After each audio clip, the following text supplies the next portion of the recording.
when we come up against otherness, when we come up against an opponent, and let's just name it that, it's just a person or an idea or what have you, where it really has what feels like a fiercely contested contrast of values or behavior or what have you.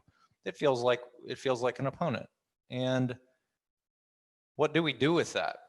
How do we encounter that? And how do we get to the part where we can see the dignity of the person versus them, which might be the fear and the ignorance or the unknowing or whatever else that causes them to do something that we're deeply in opposition to. And of course, the fear and ignorance lives in us as well. So watching both of that, but can we hold the person in front of us with dignity and real deep compassion and love, the real thing, as Paula talked about this morning with listening. Can we do that and honor that while also saying to ourselves, but there's something here that I'm going to resist. It's yes, I can accept, I can move to that level, but also the activist part of me, or the part of me that has work to do in the world, the part of me that has a contribution to make, I'm going to resist it, but I'm going to resist it intelligently. I'm going to resist it by showering this person with love. One of the ways I say this is I think we're in a war for enlightened power. And by enlightened power, I mean loving power. I think we're in a war for loving power. And I think the forces of this battle right now are really challenging us to up our game. And I'm looking at me, I'm looking at you, I'm looking at those of us who are in these vanguard communities, practicing being awake, practicing being grown up, to lead the way in a powerful way. Because if we continue to get dragged down in the mud, if we, with all of our practice and our time and our energy focused on it, if we can't set an example, if we can't lead the way,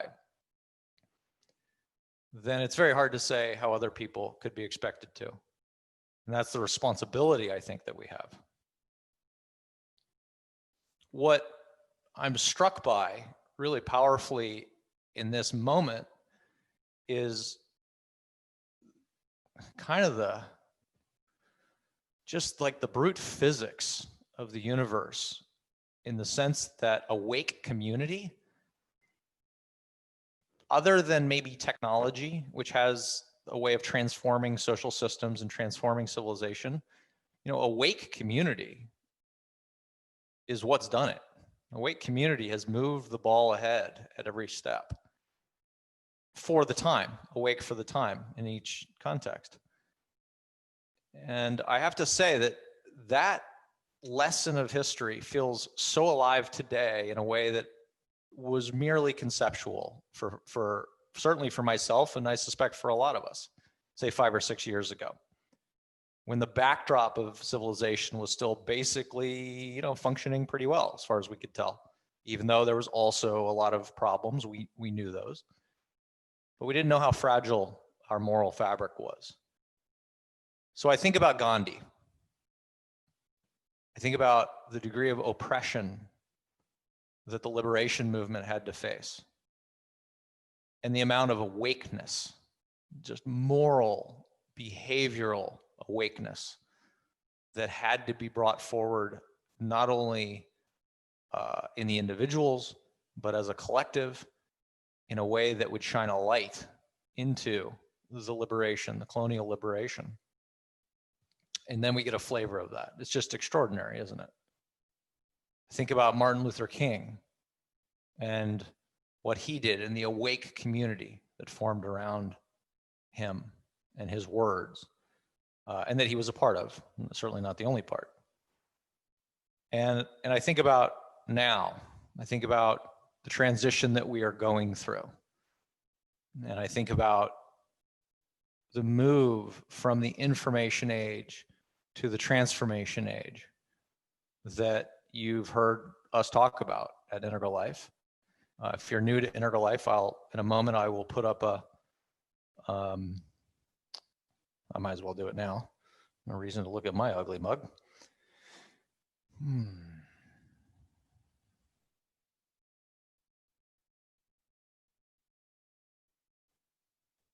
Can everybody see that?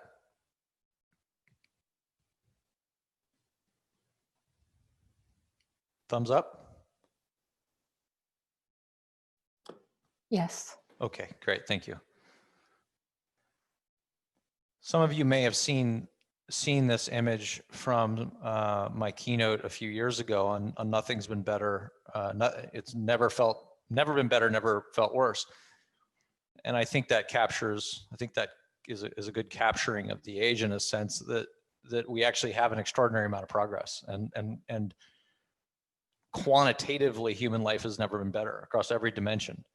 More freedom, less hunger, less disease, less people dying from disease, less poverty, and all the problems we know, wiping out the biosphere, and massive civil discord, and our governance systems are failing, what have you. And the point I made then, and the point I continue to invite us to think about, again, this is more of a lower right point of view, because we've spent a lot of time in the upper left today, and also a bit in the lower left. But when we step back and look at the evolutionary process and where we are today, we can see that in the upper left, we are moving from a form of relativism. We are in the apex of relativism today, aren't we?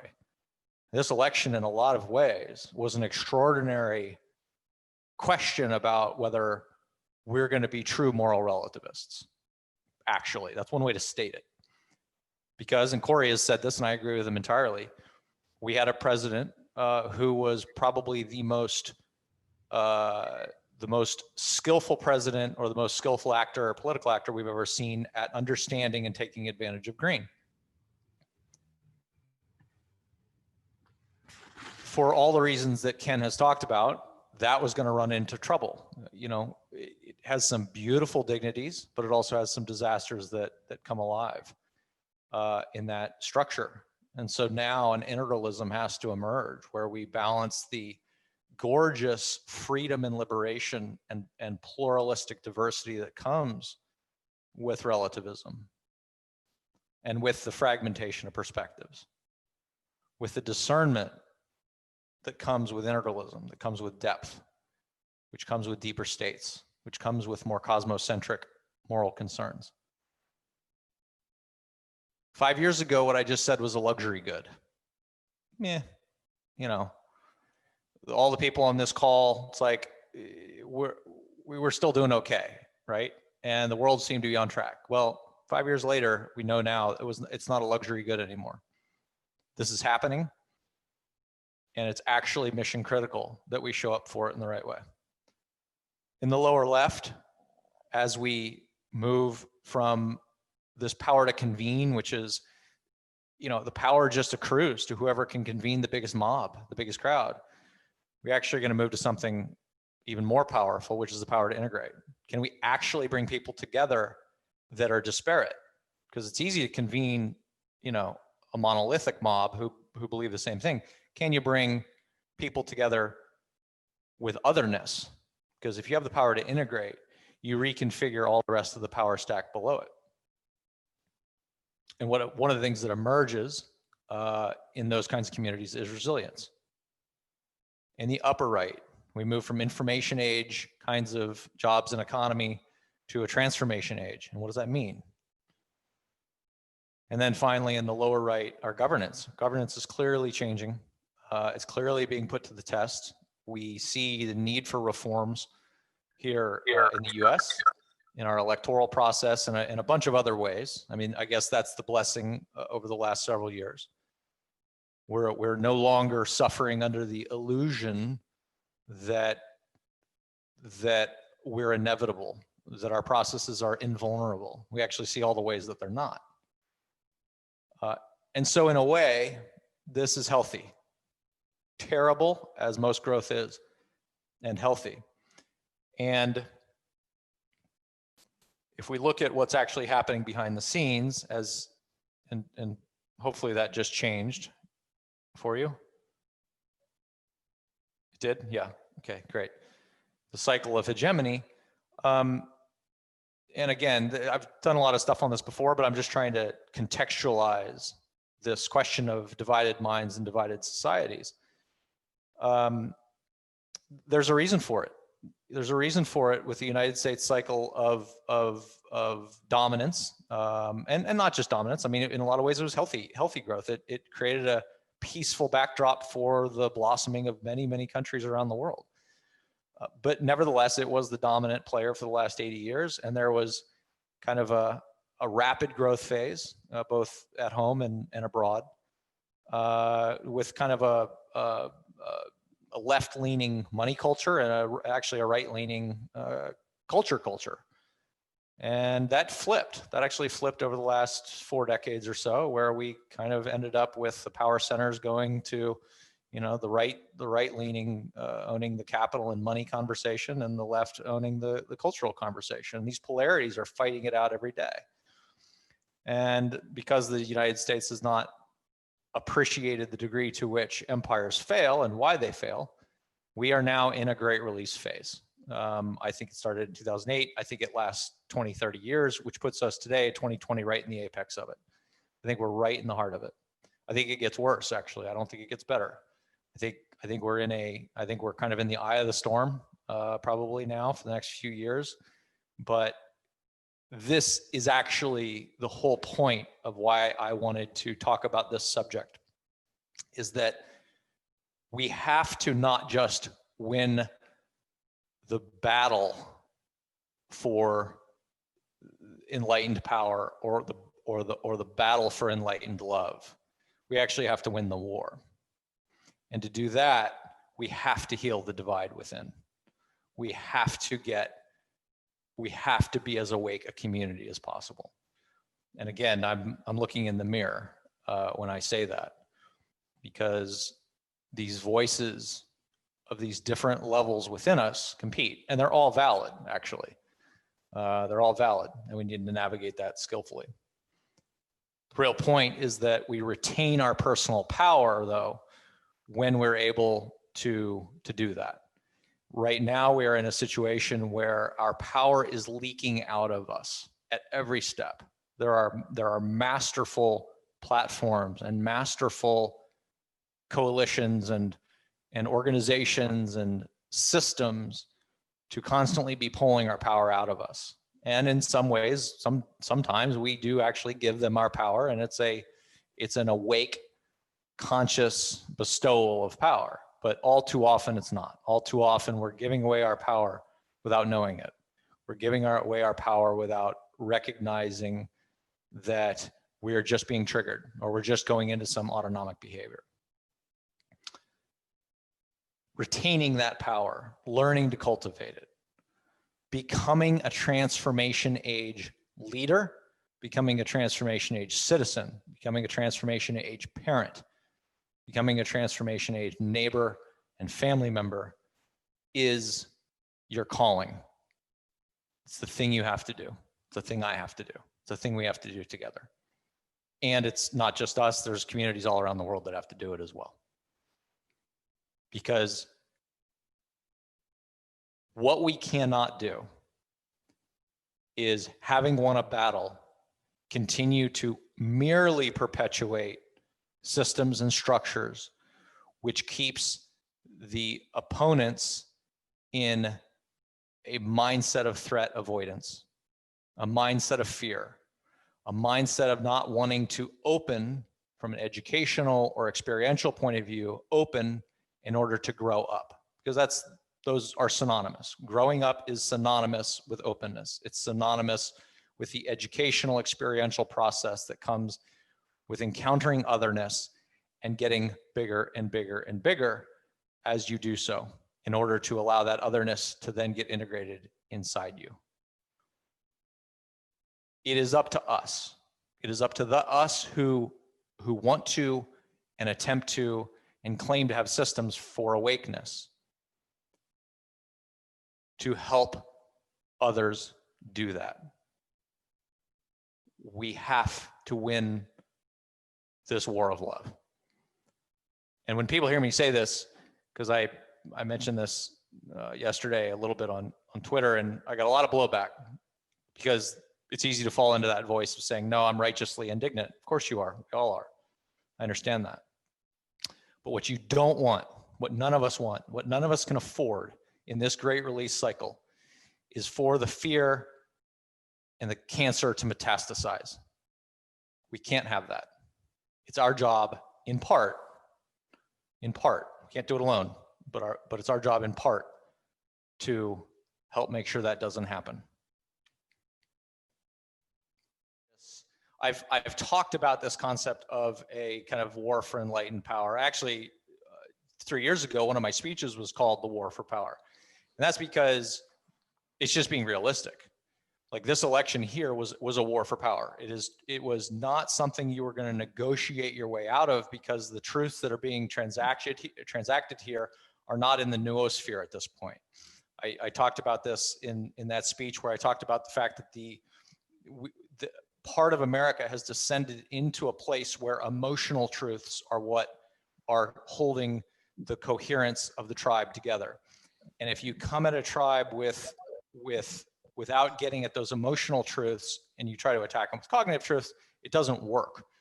And so literally this election was a contest, if you don't like the word war, it's a contest for power that was not going to be negotiated out of. And you can see how just vicious the use or abuse of the institutional structures is to try to shift the power balance. So in that sense, it's actually quite appropriate to understand that we are not engaged in a contest at green. We're not engaged in a contest at teal. This is a contest basically at red and amber, using orange mechanisms and hoping to God that the orange mechanisms hold. That's what this was about. And I want to be really clear, that hasn't gone away. And in fact, it's going to get worse. And what I'm saying is, we need to take seriously, if you don't like the term war, you need to take seriously the way we have to show up in this contest to win the moral ground, to win the capacity to integrate, because it will not be given over, right? And so I fully appreciate that being with my particular cosmic address, I have a particular energy that can show up that way. And it might not be comfortable for many of the people here. That's fine. And so the language, we can massage that. But I also want to be clear that this is, well, we've all seen it. This was going to be something where we have to step up in a big way, and that contest was going to occur and be difficult, and it's not over yet. Or the fact that we have this part of us that actually does feel quite oppositional. We all have this red. We all have this amber that it feels tribal around our own values or our own value communities. Or I'm not particularly partisan, actually. I'm pretty much not partisan, but might feel partisan in a particular way. And then, of course, on up the spectrum. Now, one way to say it is, we need to think about, from this mindset of not being divided within us, we need and approaching something with real deep love and compassion. How do we create systems that make people feel safer and decrease their constant sense of being threatened? So again, I think that by reframing this as how do we help people come down from their fear, their fundamental terror at being in the world, at being in front of someone they may not understand, and being in front of people that's terrify them, or facing a world it's just too complex for them, it's too interdependent. You cannot crush those people into submission. It's obviously, I know everybody would agree with that, but the issue is, how do we show up to love them completely enough, and the systems to end up bringing the fear down, turning it down. And I think this is something that we're going to need to do culturally, and I think it's something we're going to need to do politically and in our social systems. I think it's the only way we get to the other side of the Great Release without going through just a lot more suffering than we otherwise have to as we reorganize to move into the transformation age. And by the way, this is not easy. I mean, this is the rubber hits the road stuff. It's easy for all of us to get together and practice in a safe, loving place, and we should. And this is the backbone of the whole thing. This is where we develop our power. This is where we actually practice. Then we go out, in the real world, and we have to then, we actually have to encounter some of that fear. And I think that it's really important that we hold this in mind. How do we get that? How do we allow for the division within us to be healed such that the fear comes down? So that's why I say ILP, the process of growing up and showing up and cleaning up and waking up, is the centerpiece of the kind of awake community that I'm referring to when I talk about this. And so the whole point of me presenting a few minutes on this was to make an argument or to have a discussion around ILP as holding a really valuable component to what I think is needed. And the timing is really quite perfect.